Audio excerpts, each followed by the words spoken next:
ವೀಕ್ಷಕರೇ one Kannada news Haveri. ನಾನು ಬೀರೇಶ್ ಪೂಜಾರ್. ತಾಲೂಕಾ ದಂಡಾಧಿಕಾರಿಗಳ ಕಚೇರಿ ಎದುರು ರೈತ ಸಂಘ ಪ್ರತಿಭಟನೆ. ಭೂ ದಾಖಲಾತಿಗಳ ಗೊಂದಲ ಕುರಿತು ಈ ಒಂದು ಪ್ರತಿಭಟನೆ ಮಾಡಲಾಗ್ತಾ ಇದೆ ಎಂಬ ಮಾಹಿತಿ ಲಭ್ಯವಾಗ್ತದೆ. ಸ್ಥಳಕ್ಕೆ ಎತ್ತಿನ ಬಂಡಿ ಮತ್ತು ಹಲವಾರು ರೈತ ಮುಖಂಡರು ಸ್ಥಳಕ್ಕೆ ಬಂದಿರತಕ್ಕಂಥದ್ದು ಇಲ್ಲಿ ದೃಶ್ಯಾವಳಿಗಳು ತೋರಿಸ್ತದೆ ವೀಕ್ಷಕರಿಗೆ. ಭೂ ದಾಖಲಾತಿಗಳ ಗೊಂದಲ ಕುರಿತು ಈ ಒಂದು ಪ್ರತಿಭಟನೆಯ ಉದ್ದೇಶವಾಗಿ ಹೋರಾಟಗಾರರು ಹಾಗೂ ರೈತ ಮುಖಂಡರು ಹೇಳಿದ್ದೇನೆ ವೀಕ್ಷಕರೇ, ಒಮ್ಮೆ ನೋಡಿಬಿಡಿ. ಈಗಾಗಲೇ ನಾವು ರಾಣೆಬೆನ್ನೂರು ತಾಲೂಕಾ ದಂಡಾಧಿಕಾರಿಗಳ ಕಚೇರಿಯ ಮುಂದೆ ಏನು ರಾಣೆಬೆನ್ನೂರು ಸರ್ವೆ ನಂಬರು 917 76 ಎಕರೆ ಏನಿದೆ, ಅದು ಉಳುಮೆ ಭೂಮಿ ಒಡೆಯಲ್ಲಿ ನಮ್ಮ ರೈತರು ಉಳುಮೆ ಮಾಡ್ತಾ ಇದ್ದಾರೆ. RTC ಉತ್ತರದಲ್ಲಿ 91 ಎಕರೆಯನ್ನು ಸೃಷ್ಟಿ ಮಾಡಿ 15 ಎಕರೆ ಡಮ್ಮಿ ಉತ್ತರ ಉಡಿಸಿ ಖರೀದಿ ಮಾಡಿ ಇವತ್ತು ಉಳುಮೆ ಮಾಡ್ತಕ್ಕಂಥ ರೈತರಿಗೆ ತೊಂದರೆ ಕೊಡ್ತಾ ಇದ್ದಾರೆ. ಆ ತೊಂದರೆಯನ್ನು ಸರಿಪಡಿಸ್ಬೇಕಂತ ಹೇಳಿ ಸಂಬಂಧಪಟ್ಟ ಅಧಿಕಾರಿಗಳಿಗೆ ಮನವಿ ಕೊಟ್ಟರು. ಯಾವುದೇ ರೀತಿಯಾದಂಥ ಕಿಡಿಯ ಕಿಮ್ಮತ್ತನ್ನು ಕೊಟ್ಟಿಲ್ಲ. ಅದರ ಒಂದು ಹಿನ್ನೆಲೆಯಲ್ಲಿ ಅಹೋರಾತ್ರಿ ಧರಣಿಯನ್ನು ಹಮ್ಮಿಕೊಂಡಿದ್ವಿ. ಕೂಡಲೇ ನಮ್ಮ ಬೇಡಿಕೆ ಈಡೇರುವವರೆಗೂ ಈ ಪ್ರತಿಭಟನೆಯನ್ನು ಹಿಂಪಡೆಯೋದಿಲ್ಲ ಅಂತ ಈ ಮೂಲಕ ಅಧಿಕಾರಿಗಳಿಗೂ ಮತ್ತು ಸಂಬಂಧಪಟ್ಟ ಇಲಾಖೆಗೆ ನಾವು ಮಾಧ್ಯಮದ ಮುಖಾಂತರ ಸಂದೇಶವನ್ನು ರವಾನೆ ಮಾಡ್ತಾರೆ. ರಾಣೆಬೆನ್ನೂರು ಇಂದು ಒಂದು ಭ್ರಷ್ಟಾಚಾರಿಗಳ ತಾಣವಾಗಿ ಮುಂದುವರಿತಾ ಇದೆ. ನಮ್ಮ ರೈತರ ಜಮೀನನ್ನು ಕೂಡ ಅಧಿಕಾರಿಗಳು ಸುಳ್ಳು ದಾಖಲಾತಿಗಳನ್ನು ಹುಟ್ಟಿಸಿ ಬೇರೆಯವರಿಗೆ ಇದನ್ನು ಪರಭಾರೆ ಮಾಡಿಕೊಟ್ಟಿದ್ದಾರೆ. ಅದನ್ನು ತಕ್ಷಣವೇ ಆ ಉಳುವಂಥ ರೈತರಿಗೆ ಹಾಗೂ ತಗೊಂಡಂಥ ಭೂಮಿ ಒಡೆಯರಿಗೆ ಹಿಂದಿರುಗಿಸಬೇಕು. ಇಲ್ಲಾದರೆ ರೈತ ಸಂಘದಿಂದ ಮುಂದೆ ಉಗ್ರವಾದ ಹೋರಾಟ ಮತ್ತು ಇವತ್ತಿಂದ ಅಹೋರಾತ್ರಿ ಧರಣಿಯನ್ನು ಏರ್ಪಡಿಸಿದ್ದೇವೆ.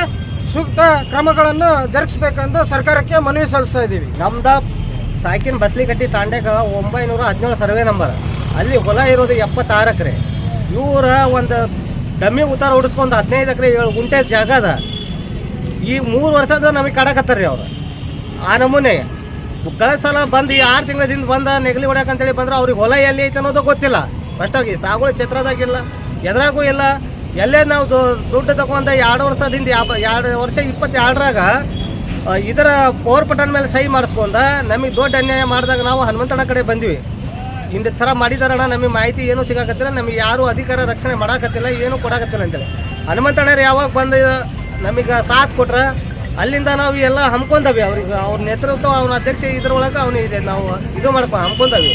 ಇದನ್ನು ಎಲ್ಲ ನಮ್ಮ ದಾಖಲೆ ನೋಡಿದಾಗ ನಿಮಗಿದು ದೊಡ್ಡ ಅನ್ಯಾಯ ಮಾಡಿದ್ದಾರೆ, ನಾನು ನಿಮ್ಮ ಪರವಾಗಿ ಯಾವಾಗಲೂ ಸಾಥ್ ಇರ್ತಾನೆ, ಅದನ್ನು ಪೂರ್ತಿ ನಿಮ್ದು ಅದು ಡಿಕ್ಲೇರ್ ಆಗೋವರೆಗೂ ನಾ ಕೈ ಬಿಡಲ್ಲ ಅಂತೇಳಿ ಕರೆಸಿದ್ದು. ಇಲ್ಲಿ ನಮ್ದು ಹೋರಾಟ ಐತ್ರಿ, ಅವರಿಗೆಲ್ಲ ಮನವಿ ಪತ್ರ ಕೊಟ್ಟಿದ್ದೇವೆ. ಇವತ್ತು ನಾಳೆ ಅಂತೇಳಿ ದುಡ್ಕೊಂಬಂದಿದ್ದಕ್ಕೆ ಇವತ್ತು ಈ ಹೋರಾಟ ಐತಿ ನಮ್ದು. ಬಂದಲ್ಲಿ ಉಳುಮೆ ಮಾಡೇ ಅಲ್ರಿ ಅವರು. ನಾನು ಗುಡುಗುಡು ತಂಡ ರಾಮಚಂದ್ರಪ್ಪ ಎಚ್ ನಾಯಕ್ ಅಂತ, ನಾವು ರೈತರ ಸಂಘದಿಂದ ಮಾತಾಡ್ತಾ ಇರೋದು. ರೈತರಿಗೆ ಒಂದು ಥರ ಅಲ್ಲ ಸರ, ನಾವು ಅಧಿಕಾರಿಗಳಿಗೆ ಏನೋ ಕೇಳಕ್ಕೆ ಹೋದರೆ ನಿಮ್ದು ಆ ದಾಖಲೆ ಇತ್ತಿಲ್ಲ, ಈ ದಾಖಲೆ ಇಲ್ಲ ಅಂತ ಹೇಳಿ ರಿಟರ್ನ್ ಕಳಿಸ್ತಾರೆ ಸರ. ಇವರು ಯಾವ ರೂಪದಾಗ ಇದನ್ನು ಸೃಷ್ಟಿ ಮಾಡಿ ಅವ್ರನ್ನ ಉತ್ತರನ ಕೊಟ್ಟಿದ್ದಾರೆ ಅನ್ನೋದು ನಮಗಂತೂ ಭಾಳ ಅನ್ಯಾಯ ಆಗಿದೆ.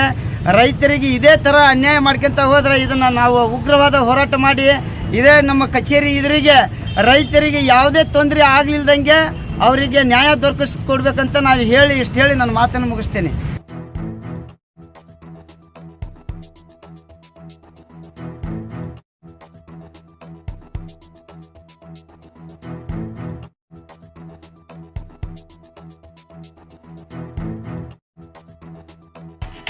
ನೋಡೋದಲ್ಲ ವೀಕ್ಷಕರೇ ಈ ಕ್ಷಣದ ಸುದ್ದಿಯನ್ನು. ಹಾಗಾದರೆ ತಡ ಯಾಕೆ ಮಾಡ್ತೀರಾ? ನಮ್ಮ ಇಂಥ ತಾಜಾ ಸುದ್ದಿಗಳನ್ನು ತಾವೇ ಮೊದಲು ನೋಡಲು ನಮ್ಮ ಚಾನಲನ್ನು ಸಬ್ಸ್ಕ್ರೈಬ್ ಮಾಡ್ಕೊಳ್ಳಿ, ಲೈಕ್ ಮಾಡಿ, ಶೇರ್ ಮಾಡಿ ಅಂತ ಹೇಳ್ತಾ ಮುಂದಿನ ಮತ್ತೊಂದು ಭಾರಿ ಸುದ್ದಿಯೊಂದಿಗೆ ಸಿಗೋಣ. ಅಲ್ಲಿವರೆಗೂ ನಮಸ್ಕಾರ.